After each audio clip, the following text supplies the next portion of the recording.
ndigalu président Macky Sall pour d'abord gërëm ñi nga xam ne ñëpp ñoo doon liggéey ci chantier bu métti bi chantier bu laaj xarañte di leen ndokkeel tamit ci liggéey bu rafet bi ñu def ci diir bi nga xamee ne moom lañ ko waxee woon wala sax lu yées diir bi nga xam ne moom lañ ko waxee woon fukki fan ak juróom-ñaar ci weeru avril bi mooy bi ma jëlee service ministère ca suba ga maa ngaa wax ne ci laa def réunion de coordination ñu wax ma ne am na liggéey bu ñu fi war a def ñaar fukki fan ak juróom-ñaar samedi lañ ko bëgg a def ci mois de avril ma leen laaj lu tax ñu def ko ñu ne ma dañoo bëgg a xaar feetu Pâques yi passé ñu def ko tamit mu bañ ñoo dugal ci koor gi ma ne leen comme feetu Pâques yi altine dana passé nañ ko xëcc ba mu ñëw ñaar fukki fan ak juróom ci alxames ñu def ko ñaar fukki fan ak juróom ci alxames ci ndogal boo xam ne bii président de la république président Macky Sall moom moo ko jël liggéey boobu ñu def ko ci anam bu mucc ayib ci turam may gërëm bu baax ingénieur yi nga xam ne mooy yu SONES mooy yu SDE mooy yu entreprise SAD yi liggéey bi di gërëm agent de maîtrise yi di gërëm ouvrier yi di leen wax jaajëf ci turu gouvernement bi yépp pour liggéey bu rafet bu ñu def man ci sama bopp président ci boppam vidéo yi ngeen doon liggéeyee mi ngi ko doon gis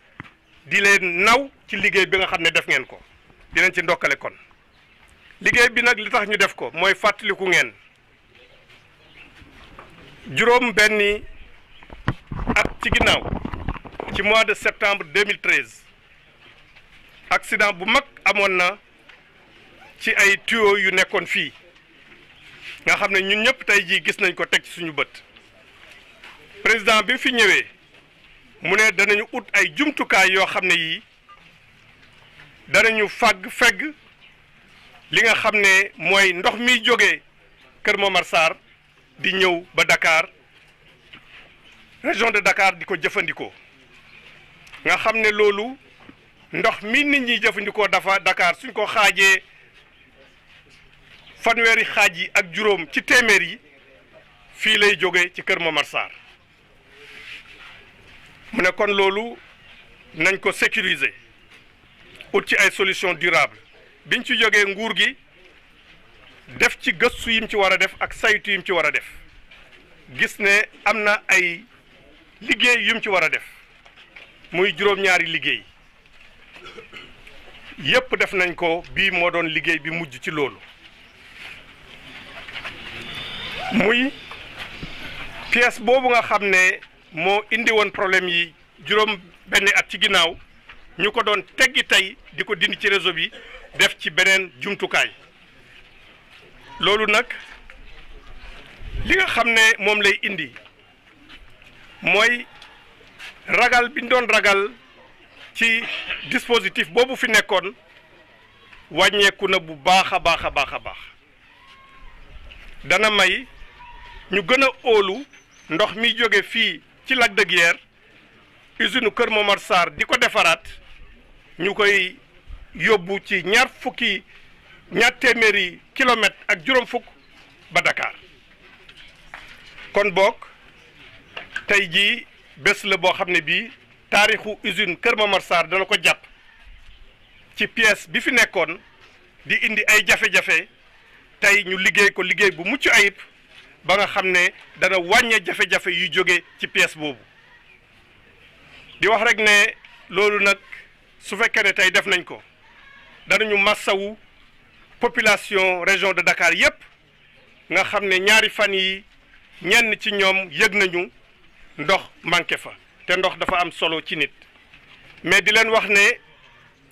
dañ koo def rek pour seen njariñ te que war nañoo am yaakaar ci li nga xam ne moom la leen président Macky Sall waxoon fii ñu mandargal ko tey ci suñu teewaay bi war nañoo am yaakaar tamit su fekkee ne gis nañ ne ñi ngi def beneen ñetteelu usine fii ci Kër Momar Sarr ñu koy wax KMS 3 képp koo xam ne kii jël nga oto di jóge Louga di dem Dakar da nga gis tuyaux yi bët man cee tegu war nañu am yaakaar tamit ndaxte li mu def ci mbirum courant bi bañ a jóge rek ci pétrole bi waaye di jóge ci énergie solaire di jóge ci gaz mën nañoo wax ne loolu aussi yéene am na pour def ko ci ndox mi ndaxte bëgg nañu ndoxu Dakar dootul jóge rek 250 kilomètres de Dakar waaye ñu def benn usine boo xam ne bii dana jël ndoxu géej bi def ko ba nit ñi dañ koy jëfandikoo ñu koy wax usine de dessalement te loolu mi ngi ci procédure yi appel d'offre yi pour def ko kon bokk maa ngi leen di gërëmaat ñi nga xam ne ñëpp ñoo def liggéey bi di leen sant ci turu président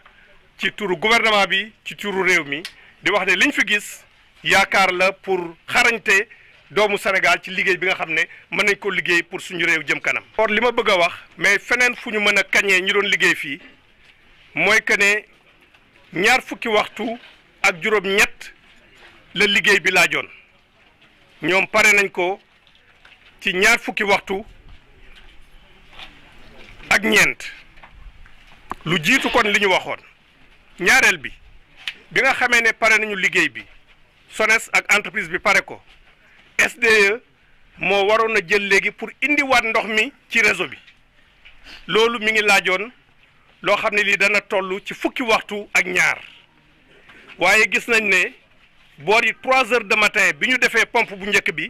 balaa 4 heures du matin di jot ñeenti pompe yëpp dox na ndox mi yëpp dugaat ci tuyau yi waaye nag xel mën naa jàpp ne ndox muy jógee ci ñaar téeméeri kilomètres ak juróom fukk war a dugg ci ay tuyau yoo xam ne yii lim bi suñ ko limee biir Dakar juróomi junniy kilomètre la ak juróomi téeméer ndox mi mënoo taal fii rek ñëpp am ndox Dakar am na ay quartiers yoo xam ne yi ñoo njëkk am ndox ñooñu gën gaa yées ñeenti waxtu wala juróom benni waxtu suñu indee ndox bi ñoom danañu am ñi nga xam ne ñooy mujj te nekk ci ay poñ yoo xam ne yi dafa kawe ñooñu gën gaa bari ñett wala ñeenti fan ñoom danañu amaat alimentation en eau bu normal. xam nga dossier bi fi mu nekk nii mbirum appel d'offre bi moom passé na ki waroon na saytu ne kan moo yelloo ñu jox ko contrat bi wax na muy commission technique ñu yóbbu ko DCMPD nañ ko jox diw waxu ci ŋàññu ci dara kenn ci ñi nga xam ne ñoo doon def concurrence pour dossier bi def na li ñuy wax recours gracieux maanaam laaj pour ñu tontu ko su paree day dem ARMP mooy kuréel gi suñu réew teg su juyaat loo amee ci loolu mu wax lan la ñu war a def ci réew nag nit dafa war a maandu yow soo xoolul dossier bi lii réew ko ARMP lu mat ñaari weer bi ñu ko njëkkee jox toog na di ci liggéey ñun ñëpp dañoo war a tënku ci li nga xam ne moom la ARMP di wax loolu mooy permettre ñu óolonte nekk suñu biir ñu bañ xalaat ne yow nit ku maandu nga nit ku jub nga te keneen kii du nit ku maandu du nit ku jub loolu daal laa mënoon wax ci loolu ñun ñëpp ñu tënku rek ci ki nga xam ne suñu yoonu réew moom la wax ne su juuyoo amee moom mooy àtte. waaw mais damay wax ne xam nga moom jox nit ñi ndox su fekkee ne da nga ko war a def mën ngaa jëlee ndox mi ci ndoxu dex wala ndoxu lac comme lac de Guiers mën ngaa jëlee ndox mi tamit ci ndoxu géej comme usine de dessalement bi ñu bëgg a def mën ngaa jëlee ndox mi tamit ci ndox bi nga xam ne moo nekk ci biir suuf si loolu forage moo koy indi fii ci Sénégal Dakar bi ngay wax sax lii lu bari ci li nga xam ne moom daf koy consommer ci ndox ci forage lay jóge donc li am solo mooy que ne il faut que ma am ndoxu géej wala ma am ndoxu buy jóge ci dex li am solo mooy liñ la war a jox ci ndox ñu jox la ko léegi nag ñi ci liggéey ñoo xam ndox mi fan lay jóge xam nga man en général suñ dema forage yu bari dafay panne dañ naan ma ci limu téeméeri forage fanweer yi panne na wala ñaar fukki yi panne na wala fukki yi panne na li ma xam daal mooy forage bu paan moom bés bu jot danañ ko am ndaxte luy dund la ay machine a ci nekk bés bu jot donc ci Sénégal yépp li ñu am ci parc forage mën nañoo wax ne benn forage paan na lii wala dara waaye li am solo mooy service su ministère de l'eau et de l'assainissement jël jumtukaay à travers OFOR ak ñi nga xam ne ñooy délégation de service public yi ñu teg ci yenn régions yi pour ñoom ñu liggéey ci loolu waaye daal toppatoowuñu rek Dakar Sénégal yépp la ñuy toppatoo ñoom ñu am ndox ñoom ñëpp moo ñu soxal. waaw bi ñu paree septembre 2013 dañoo njëkk a xayma saytu liggéey bi ñu war a def pour que accident boobu ñu amoon mu nekk accident boo xam ne bii duñ ko amaat wala daal dañu maîtriser risques yi bi ñu defee saytu boobu ñu gis ne juróom-ñaari façon liggéey lañ war a def juróom-ñaari façon liggéey yooyu yëpp pare nañ ko am na ci benn rek boo xam ne bii pare na sax liggéey bi waaye dañ ko war a installer fële ci Louga ci zone Louga biñ ko defee ñu xayma liggéey bi ne juróom benni milliards ak juróomi téeméeri millions la laaj donc liggéey bi yëpp liñ ci def juróom benni milliards la ak juróomi téeméeri millions. La SONES, la SDE et l'entreprise SAT qui avait en charge ces travaux. Je voudrais adresser des félicitations particulières aux directeurs généraux des deux sociétés, aux ingénieurs qui se sont mobilisés pendant cette semaine pour permettre d'achever ces travaux. Je voudrais, au nom du président de la République, le président Macky Sall, qui m'a autorisé et m'a demandé de faire cette mission, et qui m'a appelé à 13h26 alors que j'étais à Louga, vous transmettre ses félicitations et ses remerciements. Particulièrement aux ouvriers, aux agents de maîtrise, aux ingénieurs qui étaient sur le terrain et aux autres qui les supervisaient depuis Dakar. J'ai pu observer pendant tout le déroulement des travaux les prestations des différentes parties prenantes par des vidéos qui m'étaient envoyées. J'ai pu mesurer la délicatesse et la difficulté des travaux. Mais ce sont des travaux qu'il fallait faire. Pourquoi? Vous vous souvenez qu'en septembre 2013, notre pays, du moins la région de Dakar, a connu une crise grave pour l'alimentation en eau à cause de la casse de la pièce en Y qui était intervenue ici à l'usine de Kormo-Marsar. Lorsque cet incident s'est produit, le président de la République, le président Macky Sall, s'est lui-même déplacé ici. Et je me souviens que le mardi 1er octobre 2013, à l'occasion d'une conférence de presse qu'il organisait avec son homologue sud-africain, il avait indiqué que l'État du Sénégal prendrait les dispositions pour des solutions structurelles durables qui permettront de sécuriser les ouvrages névralgiques de l'alimentation en eau de Dakar. Depuis cette décision, un certain nombre de travaux ont été exécutés. Le coordonnateur technique, l'ingénieur Abdounian en charge du chantier ici de la coordination, a énuméré tout de suite les 7 composantes de ces travaux. Les travaux qui ont été achevés ce matin entrent dans le cadre de ce programme de sécurisation des ouvrages névralgiques d'alimentation en eau de Dakar. Mais c'est une étape parce qu'il s'agit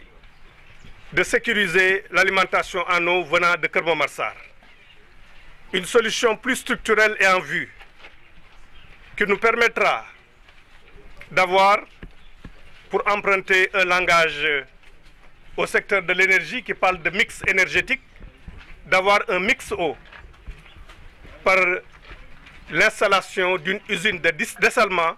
qui permettra en ce moment-là de diversifier l'alimentation en eau de Dakar. Et ce processus est en cours pour l'installation de cette usine de dessalement à Dakar.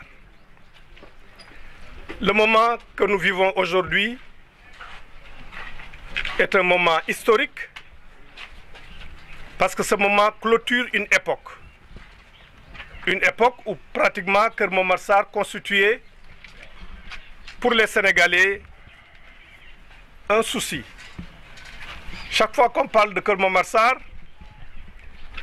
il y avait un traumatisme qui s'installait au niveau des Sénégalais.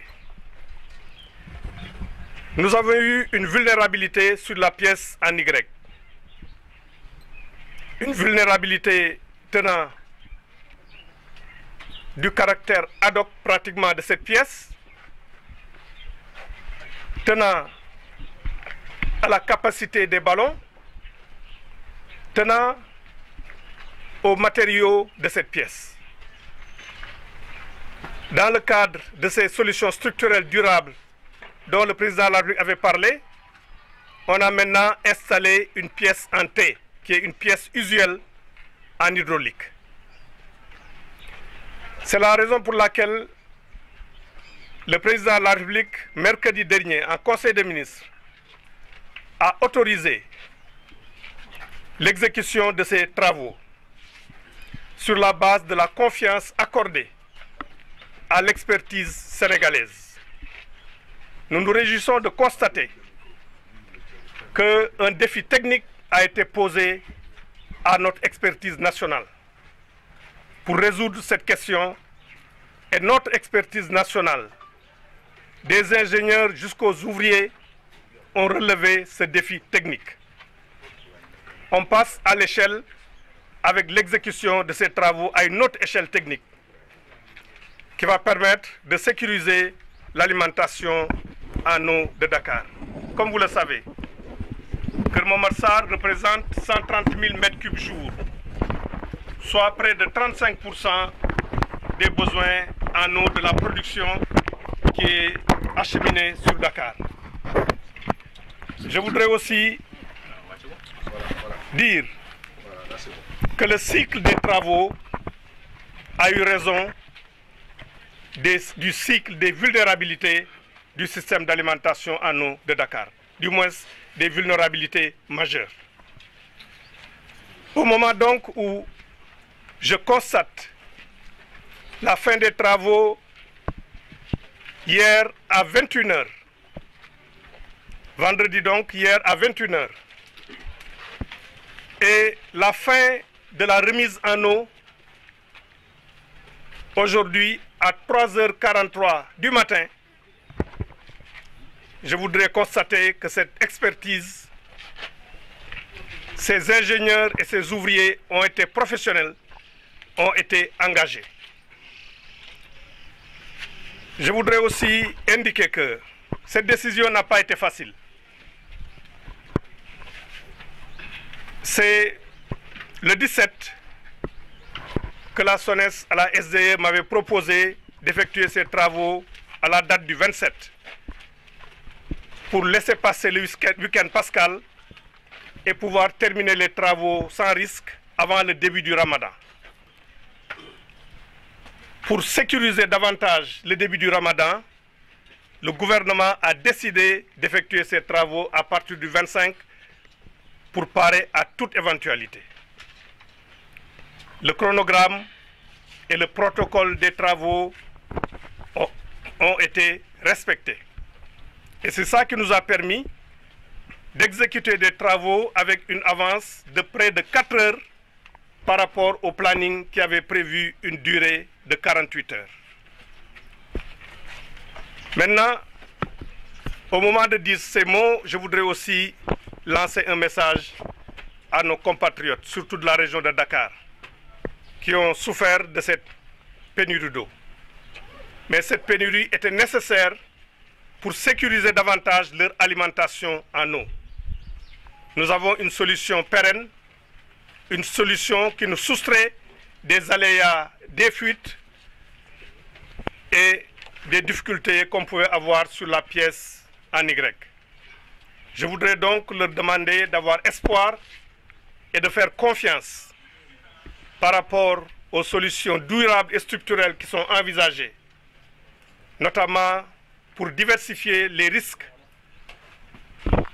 d'alimentation en eau de Dakar par la création de l'usine de dessalement, mais aussi par le chantier de KMS 3 qui est derrière nous, qu'on peut voir, devant nous, qu'on peut voir, et dont on peut observer les conduites tout au long du trajet entre Thiès et ici.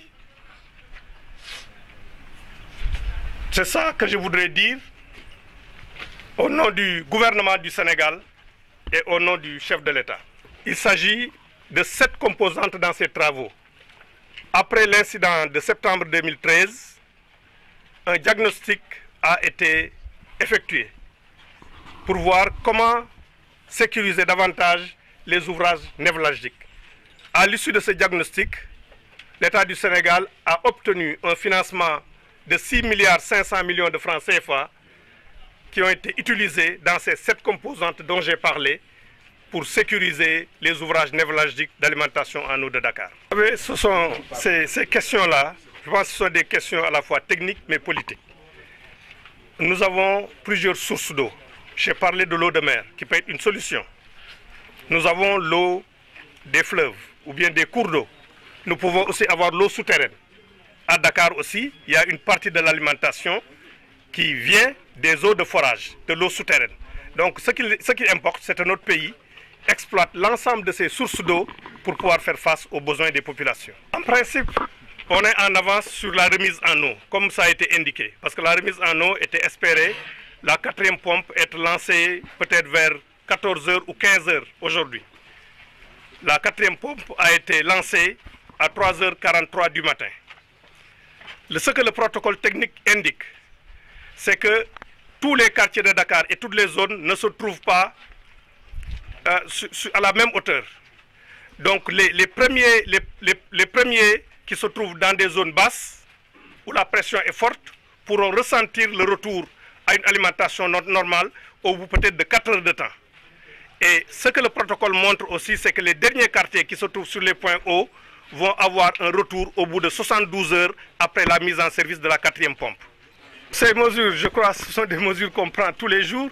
En tout cas, ce que je sais, c'est qu'une des raisons pour lesquelles aujourd'hui même dans la zone de Ndiosmone-Palmarin, on a des difficultés, c'est que les forages de Tasset qu'on avait installés qui puissent permettre d'alimenter la zone de Ndiosmone-Palmarin, on a ces difficultés-là parce qu'une île comme Bassoul, qui se trouve à un niveau plus bas, a plus d'eau aujourd'hui que ces zones-là. Bon, mais aujourd'hui, je voudrais peut-être qu'on se focalise sur cet événement heureux que nous avons,